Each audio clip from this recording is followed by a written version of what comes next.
Hey, and welcome to the Inireux Show With Bebs. and Jesse. How are you guys? Let's thank everyone who listened to our Walang Kwentang podcast. Episode Totally. 1, which was like, why are we undateable? Kung ano wala sila na kung ano na trauma no, sa kanagahan natin. Oo, sa atong kuan, nag-share na to ang atong mga energy sa ilahang tanan. And thank you po sa mga nitanaw sa YouTube. At pinaka-first na itong gibuhat, unsa ang mga tips nato for Gerger and Diba? Ang dami-dami mo na talagang fans. I'm sure dagan sila natunan nato kay kitabay ang mga ex-expert. I know. As in, super kaayo, nice kaayo. No? Thank you to our 1 million viewers and listeners. 1 million ants and 1 million fleas in my hair. Anyway, Bogs, sa atong pag-usapan for this week. Isang tanong lamang at ang tanong na yon ay, how do you know when it's time to move on? Oh Go my English. God! In connection ni siya dito sa atong episode 1, which was, why are we undateable? This is in the context of dates and hookups in general, or like infatuations that are a result of dates and hookups that didn't work out well. Okay. So in a way, it's connected to the first episode where we were parang making introspects about bakit undateable tayo. And then, I guess siguro on my end, nafe-feel ko na there's some kind of journey to moving on from a failed date because I'm like so bad at, dating, and I feel na if something fails, I always have to parang overthink it. Bakit? And that leads us to episode 1. Okay. If you want to circle back to that. Diba? Tama Kasi ba? nag-form yun ang tibok kanagahan sa tibok kalibutan tungod kay My we are gosh. always rejected because we are undateable. Oo, absolutely. It's like things are falling into pieces, and the things that are falling into pieces are like meteors. They're like falling above, falling on us. Wait lang. So, gusto mo... Kani siya ang context aning when is the right time to moving on when you are rejected by Yes. a bad date or someone who doesn't like you. Yeah. That kind of stings. I mean, for someone like me, I guess, na who's always seeing like failures in dates and in hookups. I think Diba? I think one reason nga nung mo ni siya atong topic not in the context of relationships, moving on from relationships, because we are not relationship guys. Yeah, absolutely. Okay. So to start the conversation, I'm interested to know, Bebs, what is a rejection to you? Rejection in the context of a failed date or a failed hookup. Kanang pagkakita niya sa wala niya dayon ang date or ang rejection gina siya. Tapos second, pag invite na ako siya, pag for example nag-chat, invite na ako siya, wala siya ni sugot. Mag-ana. Or pagkakita niya sa akong picture, wag gi-block na lang ko. Okay. I empathize. I am taking note of that. I think I took note of 3 kinds of rejection. Okay. Number 1 is like yung sa chat pa lang na wala pa talagang nangyayari. Number 2, may nangyayari ng chat and conversation. But at some point in the conversation, they just decided to like parang not take it forward na parang I don't want to see this person anymore. Is it because they saw your picture, they saw your profile, na parang or because of the direction of the conversation, I guess, na parang napagod lang sila, ganon. Or feeling nila na you are not meant to really go forward or move forward. Yeah. Oo. Regardless of whether you just change pictures or not. So, okay, so this is more on that person, not on you. Oo. Okay. It depends eh. Na baka the feel nila na I'm not feeling this person anymore. Yeah. Kasi yung pangatlo is, let's say, nag-date na kayo or nag-sex na kayo, pero they don't want to take it forward because like, I don't want to do this again. That's the kind of rejection ng pangatlo. Okay. So basically, ang rejection ani, kita ang recipient sa rejection. Yes. When is the best time for us as recipients of the rejection to move on? And unsa ang mga dapat buhaton para mag-move on from that rejection? Oh my God. Ang challenging naman ng question natin for the challenging night. ba? Adlaw-adlaw mag-reject. Char. Sige. It hurts for like 2 seconds. Charot. Okay. Pwede po natin i-define ang pag-move on? Okay. How do we define moving on? My definition of it is super simple. It's it can be two things. Number one, it not thinking about it anymore. Okay. And number two, it's going back to the state of mind that you had before you had that parang engagement with someone who rejected you. So ako, for example, if I'm so obsessed with like, I don't know, video games, for example, and then I met this guy and then nagsige chat kami ganon, and then reject niya ako. I know that I have moved on when when bumalik na ako sa pagiging obsessed ko with video games. Parang ganon. Ang definition ako sa pag-move on is, una, wala na siya nag-affect sa kuha. Right. Na parang it doesn't sting anymore. Yeah, that's very valid too. I think that definition also applies to me. Okay. Unsa mga instances na masulti nato na naka-move on na ta? Parang I like your definition the best na you are unfazed or you're no longer bothered by the situation or by the mere thought or of the person who rejected you or that episode in your life kahit madaming triggers around you.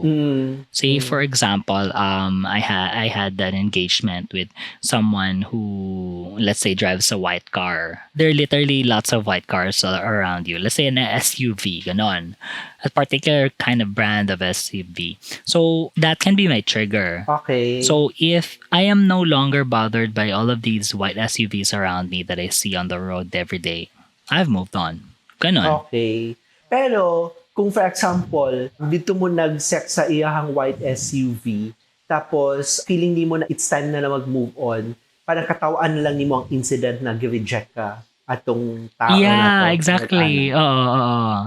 Tapos, what I'm gonna do is I'm gonna have sex in a red na SUV. Para for matotally change. wipe out the good experience. Ang association ni mo, no?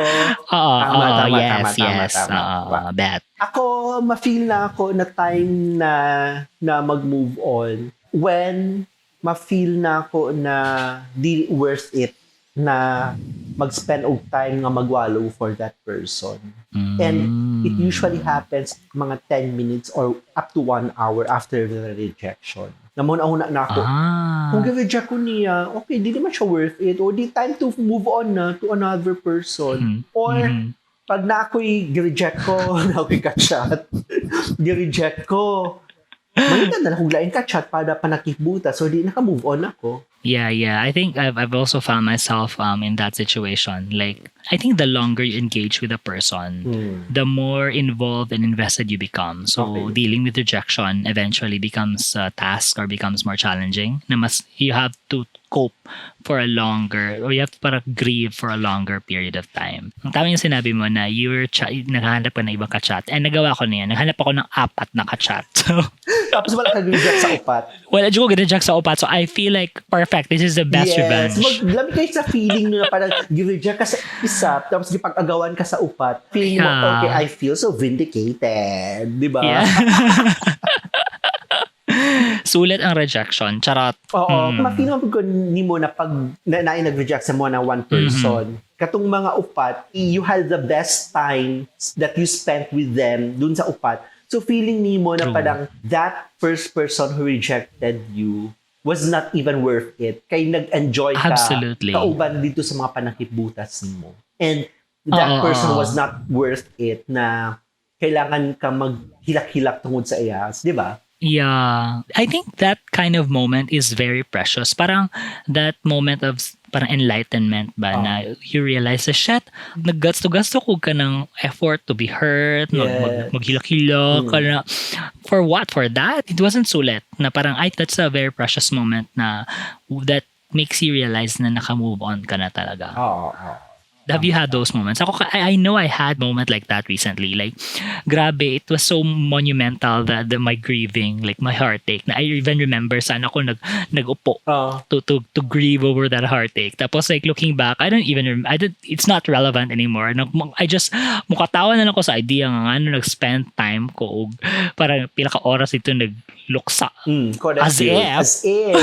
Ang danger po na Bogs, no? Yung ang paspas na kaya ka mag-move on because alam mo nga na mangita na lang kag panakipbutas para mo taas ang threshold sa imuhang pain when you are getting rejected. Every time na i-reject ka, ang solution na lang nimo is to find someone na maging panakipbutas, and it's not a good thing. Na parang, why? Because parang ginabuhat na lang nimo na panakipbutas ng ubang tao because you were rejected. Gets? Di ko yun naisip. Wala na akong naisip.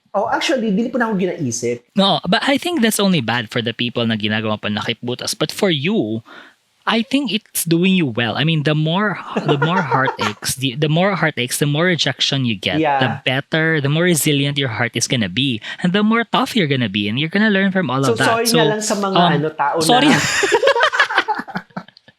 Sorry na lang talaga sa mga naging panakipbutas. Joke lang. Sorry. Is that so mean? I know. Mo din siguro yung gabaan tang mga bayo. Tatak. Eventually, manggod, parang wala na kailaing means to move on other but to than... make hanap panakipbutas. Mao na lang na imuhang means to move on. Oh my God. Sorry, guys. Kung saan man ako na, Bebs, kung dagan na tagig gamit na panakipbutas, charat. Actually, pag ingunaan nga instances, pag na ako gigamit na panakipbutas, after na magamit na ako siya, nakalimutan na po na ako, na bad po dito akong gibuhat. No? And then next, you know what, cycle.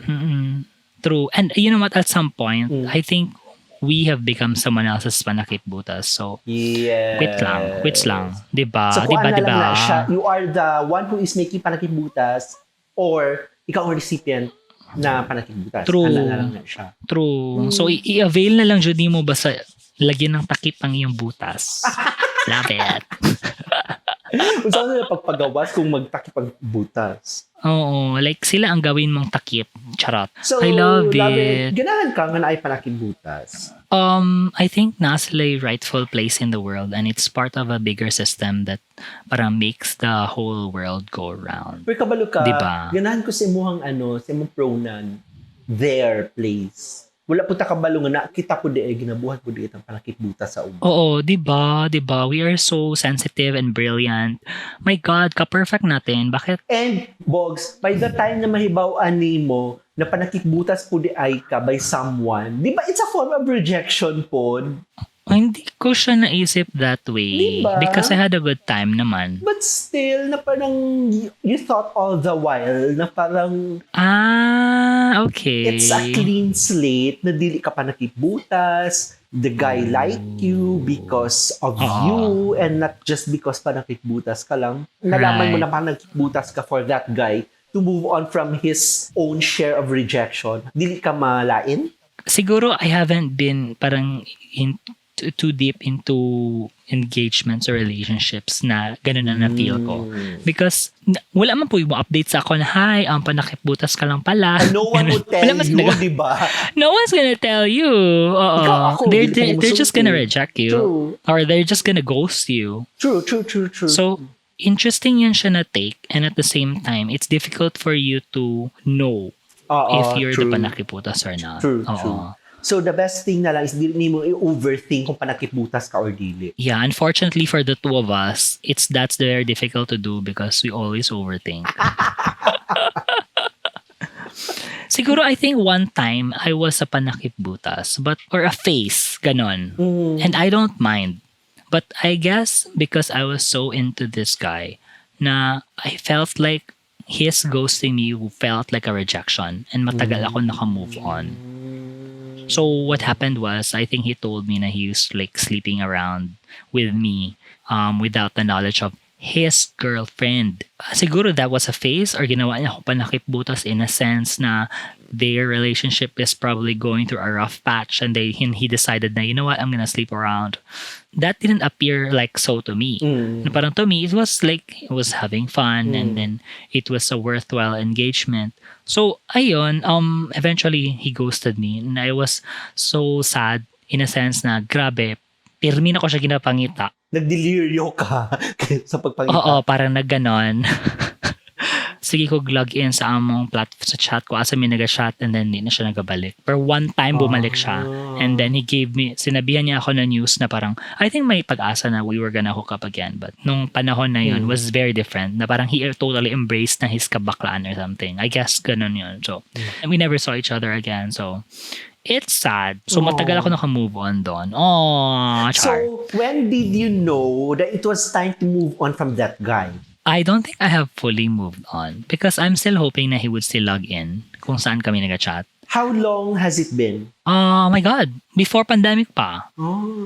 There are really people na dako kaayo effects sa imuha. No? Impact. Oh, dako kaayo impact sa imuha na ang pag-move on man good, it doesn't only depend sa situation na nahitabo. It also depends on the person, no? Kaya ubang tao na okay and dali lang kayo ka nga maka-move on. Tapos may mga tao na dako kay impact sa imuha. Whatever that impact is, dugay kayo ka maka-move on. Ay, that's true. No, like, no. Years, ganon. Years, it doesn't yes. bother you by the intensity of it. It bothers you by the frequency of it. Like, over time, you're reminded of something na you remember mo, and then you forget, and then you remember ulit, and then you forget. And then it happens so often that to the point na you realize na, shit, pwede ko ka move on. Especially pag naana po kay contact sa iyaha, physical, makita ni mo siya, or mag-chat man lang sa imuha, tapos ma-feel ni mo na wala ka paghihapon ka move on pag na-affected gihapon ka by his mere presence. Bisan gani by the thought of speaking his name, na ay impact sa imuha na parang, ay shit, makasad lagi nga, gi-utter na ko ang iyahang name. Mo pa ni siya, ma-feel ni mo na it's time to move on na pag dili na ka-affected whenever na ay presence ang tao or something na connected to that person, dili na maka-affect sa imuha. Lalo na dili na mag-trigger sa imong sadness. Naka-experience ka na lately? Sa ako ang manggong unrequited love, katong inspiration ako sa I Love You, Thank You na film. Gituyo gina ako nga dili siya kitaon, dili siya istoryaon. The other day, nakita na ako siya sa Tinder. As in? I didn't know how to feel. Na-trigger ka? Na-trigger really? gihapon ko. It's been like, 10 years? As in, very I Love You, Thank You kaayo siya. In a way, nagyapon siya effectual. I'm not sure if it's pain na wala na ako siya nakuha or if it's sadness na dili na mi nagastorya karon na wala na may friendship or relationship in a way, hindi ko alam kung ano i-feel na ako or ginapugos na ako akong sarili na dapat dili na ako affected because it's been that long and this person doesn't even think of me anymore. Because if he does, mo-contact lang siya. And I don't like him contacting me. Kaya na I once, a few years ago, na-contact siya sa kuha. Naglagot ko sa iya because anong point na kontakon ko niya. Kaya ako, deliberate ang akong deliberate ang akong gibuhat na wala na din ako siya gi-contact. Oh my gosh. So, kumbaga, because of those moments na nakita namin siya sa Tinder, nag-contact siya sa imuha, nag-recur ang imuhang, kumbaga, episode of being rejected. Is that how it seemed to you? Yes. Pero ang feeling na ko, I'm not even sure if it's still painful, if I am sad. Wala na akong gina-entertain yung anak na feeling para masulti na ako sa akong sarili na yes, I have moved on. So wait lang. So yan yung rejection from unrequited I think love. yung type 3. I think madali lang masolusyonan yung first one, yung like i-block ka because di nila bet yung picture mo. I think that's fast. Yeah, that's fast. Kasi parang magunahon lang ka, anong gi-block mo ko niya? It's not his loss. It's not my loss, it's his. He didn't know what he was missing. Malay mo lang, uday ang Gerger. No, when it's his loss. Yung number 2, medyo the first one, when they reject you by the photo, it stings for like 5 minutes, but then you forget about it. Because nothing happened. Yeah. Or you just forget it because it's just, I don't know, wala naman talaga nangyari. You're just left wondering why. But then again, why do you need to parang dwell on something like that na uncertain, diba? Pero Bobs, kung niabot sa ingon ani na part na dead man na lang ka, few years back, dili siya ingon ana ang sting. It would last longer. Kasi we discussed in episode 1, pag-unahuna pagita what's wrong with us, per karon dili. Yeah.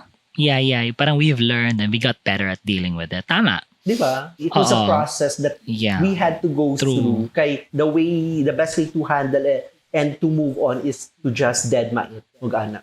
True. Diba? True. Yes. Number 2. In number 2, diba, in contrast to number 1, na alam mong walang certainty or nothing, there's nothing more than them rejecting you based on your photo.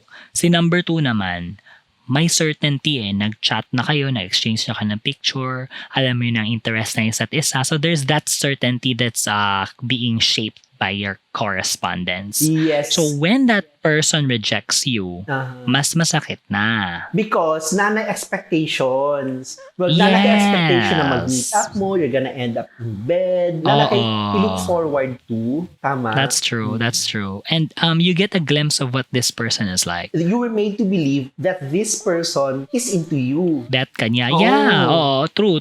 So there's so many things at play already kapag nag-chat na kayo. Like, for example, their profession na siguro, their interest, ano yung mga bet nila, pagkain. And then, di ba, you kind of make plans when you flirt with someone, when kahit chat lang na. True. Diba? And you are also hoping that it's going to go further. Na di lang sa meet-up. Na ginabuhat na path for both of you. Diba? True. Tapos like, diba sa chat, mag-ingon pa mo, oy, let's watch this movie sometime, Eme. Especially if you share same interests. Yeah. Oo. And then, I don't know, at some point, like, I guess people just like, don't want to take things forward, and then they just ghost you. So that comes off to me as a rejection. It takes a longer time for me to deal with that. Pero nakakalimutan naman. Especially if you don't know why you were rejected. Oo. And I guess yung pangatlo is when nag-date na kayo or nag-coffee na kayo or nag-sex na kayo, and then they just don't decide to take it forward after your chats and your physical engagements. Medyo masakit yon. I think that's the longest that you are going to move on from that. Yeah, absolutely. Oo. Like, you're left wondering why, and then you're left wondering why nga, kasi nag-click naman kayo sa conversation, nag-click naman kayo sa sex or sa date. So why? Ang situation once lang mo nagkita and once lang mo nag-sex. Oo, parang ganun once. Tapos ghost na ka. Yeah, oo. So parang anong nangyari is that you end up realizing na shit, hook up na date. Not for the long run. It wasn't beyond anything that. Diba? As in, I'm sure you've had that kind of episode. Yes, that's true. For that kind of situation, when is the best time to move on? Ang hirap Or sagutin. sign para mag-move on ka na? Siguro in my experience, parang it happens over time. And then, ayun na nga, na we end up like seeing other people, and parang accidentally talking to people na ginagawang panakip butas, and then you eventually just forget about them, and then you go back to your usual grind of working or like seeing other people. That's when I know I've moved on. Pero may mga sting pa rin, kung may mga triggers pa rin if I still remember. Like the person's memory or like ganun. Or ito pa ha, if nakikita mo yung sasakyan niya. Wow, not your car per me. As in, i-car mo, ginay mo requirement. Dapat i-car yun. It just happened. So, freaky maguko. I'm so sorry. Stalker ka? I remember a lot. Stalker ka? Hindi naman. I just remember like people's details. Like for example, their screensaver or like their watch or like their sorry, this very stalkerish, their plate number, ganon. This is man pud good mag-move on from someone na kay attachment somehow. Nag-invest na pud good ka og time, and nag-invest na pud ka og hopes actually that you're gonna go forward. Na namagod mo shared experience, na kay bond. That's why it's so hard to move on from that rejection. Why? Tsaka ikaw, blame gini mo sarili, diba? So, what went wrong? It could have been me. I'm sure it was me. Pero, why? Yeah, those moments talaga na it could have been me. Those drive me crazy, I swear. As in, di lang it could have been me. It was me. Yeah, ako gito ang dahilan nga nung wala na siya ng tawag, nga nung wala na niya gidayon. Actually, mas painful gani inang gighost na lang gani ka na wala kay reason, di ba, na nahibawaan.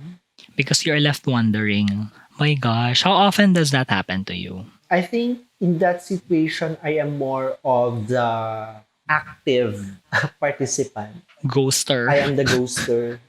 What? You're so bad. Yes. Sa number 1 o number 2, ako ang recipient sa rejection. Sa number 3, I'm more of the active ghost. Why do you do that? As I said, I'm not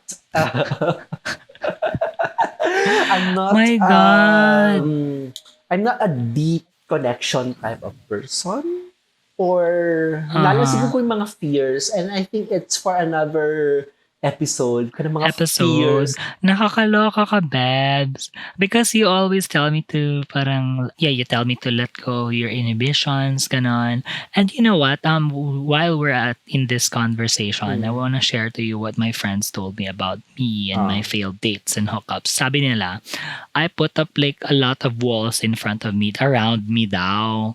Like it's parang some kind of a defense mechanism. And they told me to put it down because that's the reason why things don't turn out well for me. Kasi I sometimes, ayun nga, I'm too afraid to get hurt. Sabi nila, I'm too afraid to get rejected. So I just need to just put myself out there and be vulnerable. Yun yung advice nila sa akin. Pero, the more you put your walls in there, tapos dili mo siya gina-destroy ang mga walls, the more na gina-reject ka. I know, diba? It's such a tricky balance to, there's that balance that we need to parang, play around with. And it honestly drives me crazy. Why? So, ayun. Diba? Crazy that you have to think about that. Once na gi-destroy na nimo yung mga wall, that's when you get rejected. Diba? Diba? I know that scenario exactly. Na parang, I'm gonna decide to see other people. And then when you decide to see other people, you get hurt. So you decide, I'm not gonna see other people. Then I'm gonna stay inside my wall. So goodbye. I'm gonna be manhid here and alone. So, have we discussed when it's time to really move on? If like, ayun, I forgot about it. The sting is not there anymore. Number 2 is, hindi ko na gina-revisit yung chat. I have a tendency to do that. Freaky, I know, right?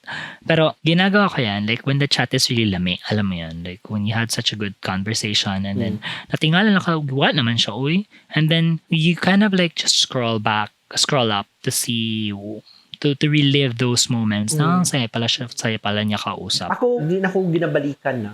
Really? Pag feel na ko na mag-move on ako from you, from that rejection, hindi na ako siya balikan. I know that I have moved on from that person when I forget about the conversation at all. Yes. I even delete the app accidentally and without thinking na, nandun pa yung conversation namin. Ganon. Tapos siguro yung number 3, it's a process that takes some time for you to get used to. Na parang, shit, ang sakit ma-remember. I wanna revisit. I wanna see if he's still there in the app. Ganon. Pero, Bogs, when is the best time that you are now ready para makahanap ng panakibutas? It's a deliberate effort to me. Na ginagawa ko siya para makalimot. Char! When? Like how long? Since the day that you were rejected? My gosh, ang hirap ha. In my case, I guess nangyari siya like a few days after because alam mo yun, like typical, ano ba tawag dyan?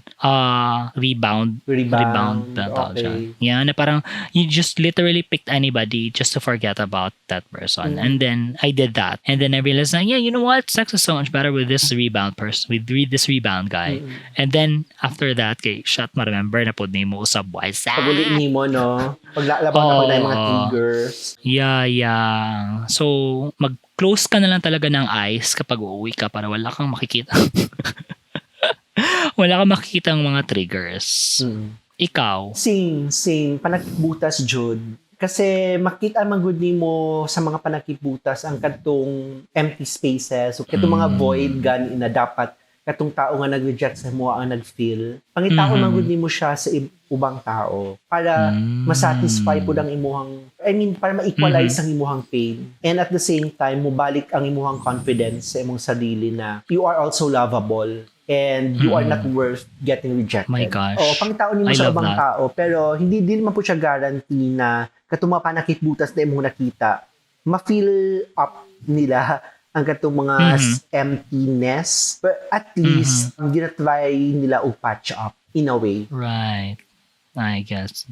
Bet ko yung idea that you raised about patching things up for yourself and parang gina-equalize yung hurt through the panakiputases around you. So, I think we should parang spare a moment of thanks sa mga panakibutas sa mga buhay natin. Thank you for helping us move on and for making us feel na dili day ta totally wrecked as people. Yeah. Thank you for making us realize na, oh my gosh, masalvage pa man di mo kagwapa. Or napamandi ay tayo nabiling pagkagwapa. Kaya napamandi ay patol diba? sa tuwa. Ni patol bagod sila. So like, lamion pa jud. So ka nang, diba? Yes. Or wala di ka kabaluban na ka lang pinakiputas day mong duha. You use each other. Or at least, diba, parang okay lang mutual. po. Yeah, mutual siya. Mutual panakipbutas siya. I think that nag-start to the mga best relationships. Ginawang panakipbutas ang isa't isa. Oo. Bitaw. Tama, bitaw. Kasi namang good mo namoy security na ma-feel when you are with each other. Diba? True. Diba? My God.